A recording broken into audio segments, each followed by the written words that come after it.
Саламатсыздар ма, математика сүйер қауым. Бүгінгі сабағымыздың тақырыбы жай бөлшек.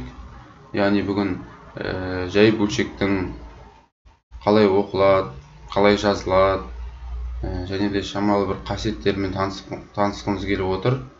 Олай болса, жай бөлшек туралы мына бір суреттер арқылы таныссақ.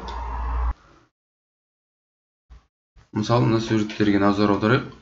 Мына жерде бірінші суретіміз, байқап отырсыздар, шеңбер берілген, және шеңберді бірнеше бөліктерге теңдей қылып бірнеше бөліктерге бөліп тастаған.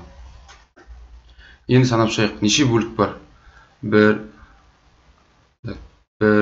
2, 3, 4, 5, 6, 7, 8 бөлік бар екен. Енді бізге сұрайды, мысалға, осы 8 бөліктің нешеуі қызылмен боялған дейді.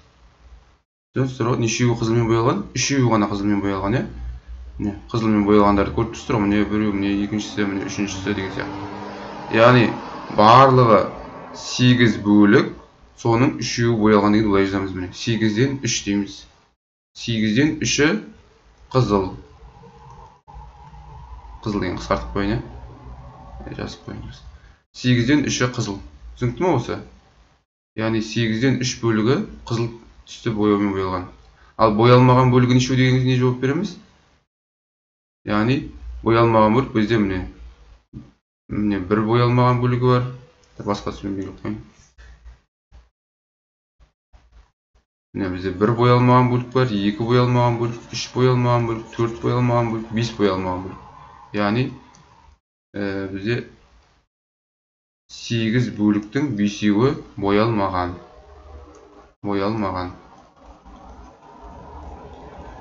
Түсінікті ғой, бұл сурет. Келесі төртбұрышқа кетейік. Мысалы, төртбұрышта мына жерін ровно бізде тағы да 8 бөлікке бөлінген, байқасаңыздар. Тағы да 1, 2, 3, 4, 5, 6, 7, 8. Теңдей қылып 8 бөлікке бөлініп тұр. Соны сұрайды, мысалы, нешеуі көк түспен боялған дейді. Яғни сіздер не дейсіздер? 8 бөліктің 3-еуі көк түсті дейсіздер. Немесе 8 бөліктің 2-еуі қызыл түсті. Келсіздер ол? Қызыл. Міне осылай. Яғни барлық бірінші неше бөлік екен санап аласыздар. Және сол бөліктердің қаншасы қандай түс екенін өшіп жаза қоясыздар. Келесі тағы да, мысалы, келесі үшбұрышта барлығы неше бөлік мына жерде? 1 бөлік, 2, 3, 4, 5, 6, 7, 8, 9 бөлік міне. Бірдей 9 бөлік санап алды міне. Яғни барлығы 9 бөлік, соның мысалға 2-еуі ғана сары түсті, дұрыс па? Сары түстілер 2-еуі. Сары. 9-дың 3-еуі қызыл. Қалған 9-дың 4-еуі ме? Олар боялмаған. Түсінікті ме? Осылай міне, осындай бөлшек түрі жазылуы осылай ол есептеледі. Енді бөлшектің өзіне тоқталатын болсақ, 9-дан 2, 9-дан 3 деп жатыр қой. Мысалы, бөлшектің сызығы ол бөлуді білдіреді. Бұрын біз мысалы былай жазып жүрдік қой. 6 бөлу 3 деп жазып жүрдік, мысалы осы уақытқа дейін. 6 бөлу 3 ол 2 деп жүрдік. Енді осыны бөлшекпен де жазуға болады екен. Ол үшін мындай бөлшектің сызығын сызу керек. Бұл бөлу дегенді білдіреді. Яғни 6-ны міне жоғарысына жазамыз, 3-ті төменіне жазамыз. Яғни 6 бөлу 3 деген мына жазумен 3-тен 6 деген мына жазу екеуі бір жазу ғой. Түсінесіздер ме? Бұлай жазсақ та қате болмайды, бұлай жазсақ та қате болмайды. Екеуі бір жазу. Екеуінің де мәні 2-ге тең болады. Түсінікті ме? Енді жаңа мен жазғаным мынау 9-дан 3-ім, оқылуына да мән берейік. Астынан бастап оқимыз. 9-дан 3 деп. Яғни бұл нені білдіреді осы тұрғанда? 3 бөлу 9 дегенді білдіреді. Үстін астына бөлу деген сөз. Сіздер бөлінбейді деп айтуларыңыз мүмкін, бірақ бәрі мағынасы осы болады. Оны алдағы уақытта бөліп үйренеміз әлі. Түсінікті ғой? Яғни бұл бөлшек түрі осылай. Енді бөлшектің алдағы уақытта асты үсті деп сөйлемейміз. Өзінің орындарының аттары бар. Мысалы міне 5-тен 4 дедік па? Мына бөлшектің сызығы сонымен бөлу дегенді білдіреді дедік. Мына 4 мына 4 деген ол бөлшектің алымы деп айтылады. Алымы. Бөлшектің үстін сонда алымы деп сөйлейміз. Ал бөлшектің астын бөлімі деп сөйлейміз. Егер есептерде алымы, бөлімі деген сөздер кездесіп жатса, алымы деген ол бөлшектің үстіңгі жақ бөлігі, ал бөлімі деген сөз бөлшектің астыңғы жақ бөлігі. Осыны ескересіздер, иә? Алымы және бөлімі. Енді жай бөлшек дегенді түсінсек, енді жазылуына мән берейікші. Мысалы, мынау дәптер болсын, иә, торкөз дәптер. Соған мысалы мен қалай жазамын? Бір бөлшек жазғым келеді. Міне бөлшек клетканың міне сызығына міне бөлшектің сызығын сызып аласыздар міне. Бірінші бөлшектің сызығын сызып алу керек. Сосын барып міне 5-тен 3 мысалға бөлшек жазып жатсыздар міне осылай. Сосын міне ары қарай тең болады, міне тең боладыны көріп отырсыздар ма? Тең болады қойдым ба міне. Теңдіктің екі теңдіктің сызығының дәл ортасына бөлшектің сызығы түсу керек міне. Осындай ережені сақтасаңыздар, бөлшектеріңіз ұшпайды да ешқайда кетпейді мысалға. Яғни бұл 3/5 дегенді білдіреді дедік қой міне.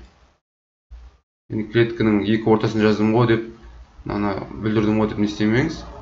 Мына бір жолақтың бойына түсу керек қой жазғанда.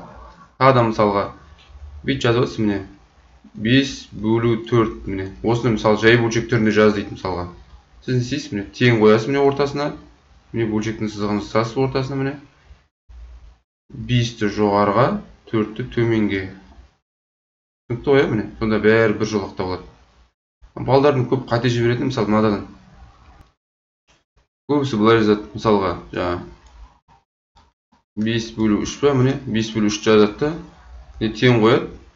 Сосын мына жерге 5 дейді, астына 3 деп кетеді міне. Көріп отырсыздар ма? Қатені мынау түсіп кетті міне. Бір линияның бойы сақталған жоқ. Мына бөлшектің сызығы ол мына екі теңдіктің ортасында тұру керек болай. Көрдіңіздер ма? Яғни мына жерде теңдік сызылғаннан кейін, сіздер осының дәл ортасын бөлшек сызамыз. 5-ті жоғарыға, 3-ті астына мысалға.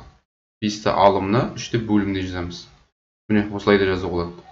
Яғни теңдікті қалай қойғандарыңызға байланысты бірінші бөлшектің сызығын сызасыздар, сосын бөлімін немесе алымын жаза бересіздер. Бөлшектің сызығын сызсаңыздар, астыға я үстіге көтеріліп кетпейсіздер ғой, бір қалыпты қозғаласыз.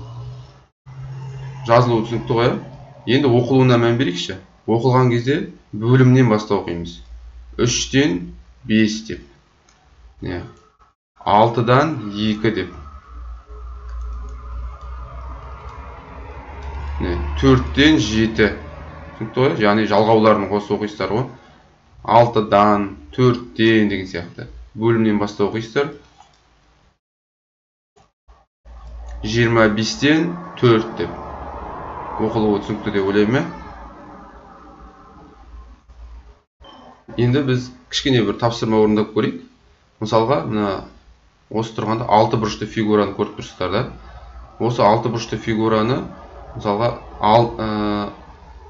былай дейді мысалы 6 бұрышты фигураны мысалға 6-дан 2 бөлігін қандай да бір түспен боя дейді мысалы. Көк түспен боя дейді. Осыны фигураның 6-дан 2 бөлігін.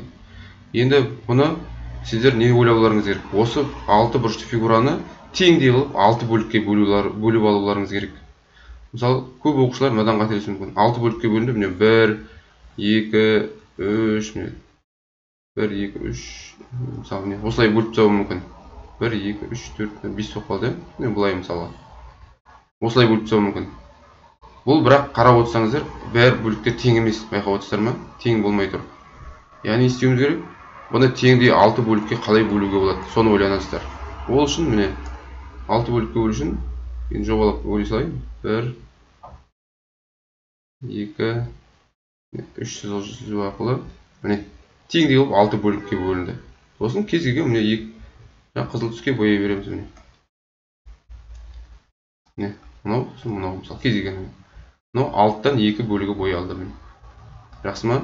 Егер қандай да бір фигураны мынша бөлігін боя десе, сіздер бірінші немен айналысасыздар? Бірінші теңдей қылып бөліп алу керек. Сосын барып кез келген бөлігін бояй бересіздер. Жақсы, назарларыңызға рахмет. Егер тағы да қосымша сұрақтарыңыз болса, комментарийға жазып қалдырарсыздар.